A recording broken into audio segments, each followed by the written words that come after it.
Our scripture this morning is from Matthew's Gospel, chapter 18, verses 21 to 34. Matthew's Gospel was written approximately 50 years after the events that they document. Many scholars believe as many as 70 years after the events. So if you can imagine writing a book about things that happened half a century ago, it's quite a task. And in chapter 18, it appears that Matthew tried to gather together a variety of teachings that Jesus offered about life together in community and about how to live together with one another. So in that spirit, I invite you to hear Matthew chapter 18. Then Peter came and said to Jesus, "Lord, if another member of the church sins against me, how often should I forgive? As many as 7 times?" Jesus said to him, "Not 7 times, but I tell you 77 times. For this reason the kingdom of heaven may be compared to a king who wished to settle accounts with his slaves.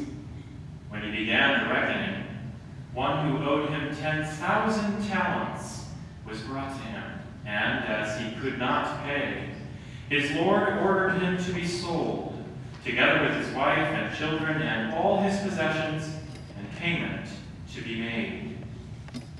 So the slave fell on his knees before him, saying, 'Have patience with me, and I will pay everything.' And out of pity for him, the Lord of that slave released him and forgave him the debt. But that same slave, as he went out, came upon one of his fellow slaves who owed him 100 denarii. And seized him by the throat, he said, 'Pay what you owe.' But then his fellow slave fell down and pleaded with him, 'Have patience with me, and I will pay you.' But he refused.